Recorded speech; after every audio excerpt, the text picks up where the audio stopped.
रोजाना दिली मालूमात हासिल करने के लिए चैनल को अभी सब्सक्राइब करें। हमारी वीडियो को लाइक और शेयर लाजमी करें। मुसलमान के लिए रोज़े जो फ़र्ज़ किए गए ऑप्शनली नहीं है मेरे अजीज़, या ऑप्शनली नहीं है, इख्तियारी नहीं है। जिसे चाहे वो रखे, जिसे चाहे वो छोड़े। हाँ, हमारे यहाँ मुआशरा ऐसे ही है ना। हाँ, सुबह उठ करके लोग पूछते रहते हैं रोज़ा है, रोज़ा है। क्यों पूछ रहे हो रोज़ा है? मुसलमान है तो रोज़ा फ़र्ज़ है, रोज़ा फ़र्ज़ है। अगर मैं आपको पूछूं अच्छा लगेगा? इंसान हो अच्छा लगेगा, सामने दिख तो रहा है इंसान है, फिर क्या पूछना है? मुसलमान के लिए रोज़ा ऐसा ज़रूरी है जैसे उसके लिए इंसान होना ज़रूरी है। वो रोज़े छोड़ता क्यों? हाँ, चंद ही चीज़ें हैं जहां तखफीफ दी गई है शरीयत में। वो सफ़र है या मर्ज है, ऐसा मर्ज कि जिससे वो नहीं बर्दाश्त कर पाता, उसमें अल्लाह ताला ने उसे छूट दी है, रुख्सत दी है। या हामिला औरत है, या दूध पिलाने वाली औरत है, या फिर अब बहुत सारे लोग ऐसे हैं जो हट्टे कट्टे हैं, तंदुरुस्त हैं, तवाना हैं, रोज़े छोड़े हुए हैं। मेरे अजीज़, सब होने के बाद अगर रोज़ा छोड़ने की किसी को रुख्सत है ना, तो सिर्फ उन औरतों को जिनकी माहवारी आती है महीने में या बच्चे के बाद, हैज़ और निफास वाली औरतों के लिए रोज़ा नहीं है। तो मैं उन लोगों से पूछता हूं, क्या तुम्हारी भी ऐसी कैफियत है जो तुम रोज़ा छोड़े घूम रहे हो? नापाक हो, नापाकी आई है? नहीं है तो फिर क्यों रोज़ा छोड़ते हो? एक रोज़े को छोड़ने की सज़ा हदीस में बताई गई, 900 साल दोज़ख में रखा जाएगा। 900 साल। अब कैलकुलेट करो, अगर तुम्हारी ज़िंदगी के रोज़े क़ज़ा हैं तो कितने 100 साल जाएंगे। इसलिए मेरे अजीज़ों, जब तक ताकत है रोज़े फ़िलहाल के रखो ही रखो। अगर पीछे के छूटे हैं तो उसे भी पहले कंप्लीट कर लो, वरना क़यामत के दिन की सज़ाएं नहीं बर्दाश्त कर पाओगे, भुगत नहीं पाओगे। ये हम जो बार बार कहते हैं आपके रोज़ा रखने से मेरा क्या है, हम तंबीह सिर्फ इसलिए करते हैं कि क़यामत के दिन अल्लाह ताला के अज़ाब में गिरफ़्तार ना हो जाओ, अज़ाब में गिरफ़्तार ना हो जाओ।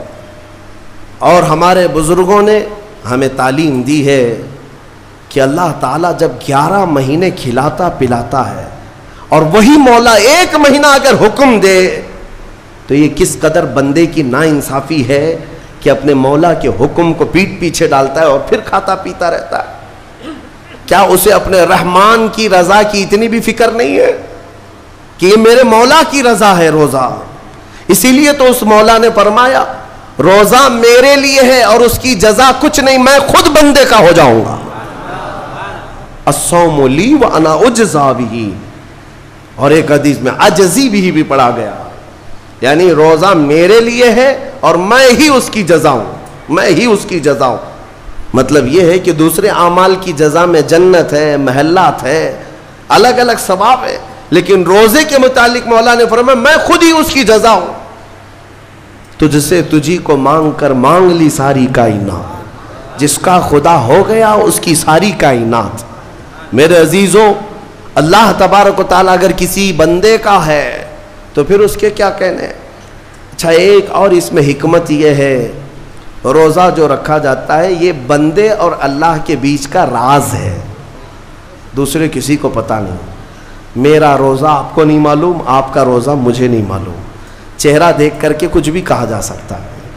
हाँ, चेहरा देखकर किसी का रोज़ा पता चलेगा। आप कल सहरी करके नियत करके रोज़े से आए हैं, किसी की पेशानी पे तो लिखा नहीं है कि ये रोज़ेदार है।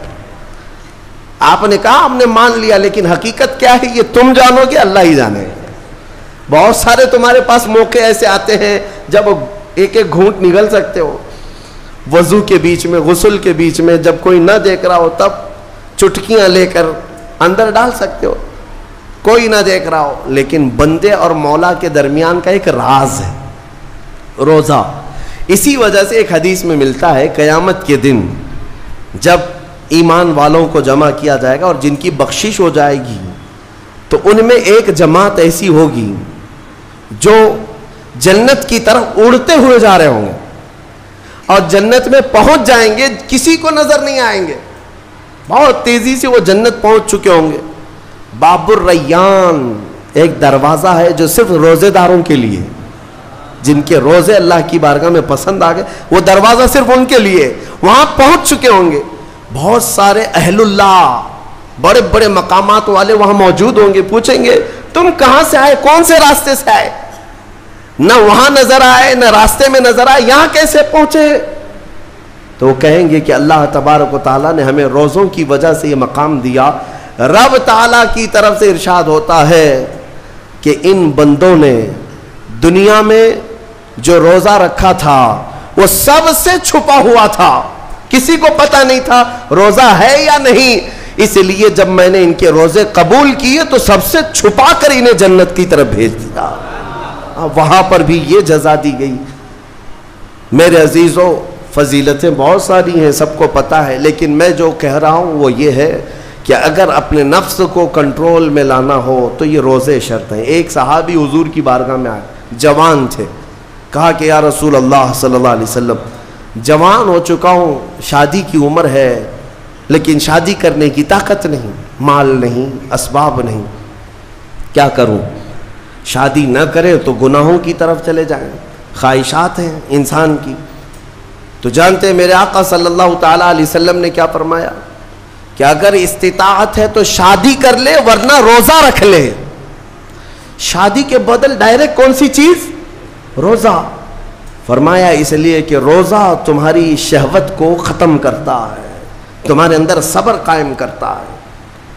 अज़ीज़ान गिरामी, हदीस पाक का ये मफ़हूम मैं आपके सामने रख रहा हूँ। तरबियत में मेरे आका ने उन नौजवानों से कहा जिनकी शहवत गालिब है, जो गुनाहों की तरफ ज़्यादा जा सकते हैं, उनके लिए फरमाया गया वो रोज़ा रखें, कंट्रोल में रहेंगे। सिर्फ रमज़ान का ही नहीं, साल में और भी दिनों में रोज़ा रखो ताकि तुम्हारा नफ्स काबू में रहे, कंट्रोल में रहे। मैं चंद महीने पहले कुछ नौजवानों की कसरत को देख रहा था जो अपने जिस्म को शेड्यूल बनाने के लिए, मेंटेन करने के लिए डाइट प्लान तैयार कर रहे थे। तो उसमें एक बहुत ही बड़े डॉक्टर हैं जिन्होंने डाइट प्लान दिया, तो उसमें उन्होंने मेंशन किया कि हफ्ते में एक दिन भूखा रहना चाहिए, सुबह से शाम तक। वो नॉन मुस्लिम है। मैंने पूछा था कि ये आपके डाइट प्लान में किस लिए है, तो उन्होंने उसकी साइंटिफिक वजह बताई कि हफ्ते भर में हम जो कुछ भी खाते हैं, कुछ ऐसी चीज़ें जमा हो जाती हैं जिनको पिघलने का मौका ही नहीं मिलता, हम बार बार खाते रहते हैं, उस पर चीज़ें जमा होती रहती हैं। एक दिन हफ्ते में अगर अपने पेट को खाली छोड़ दिया जाए तो फासिद मादे गल करके बाहर निकल जाएंगे और सेहत हमेशा सही रहेगी। ये दुनिया कह रही है। मेरा मौला बगैर हिकमत के कोई चीज़ तुम पर फर्ज नहीं फरमा।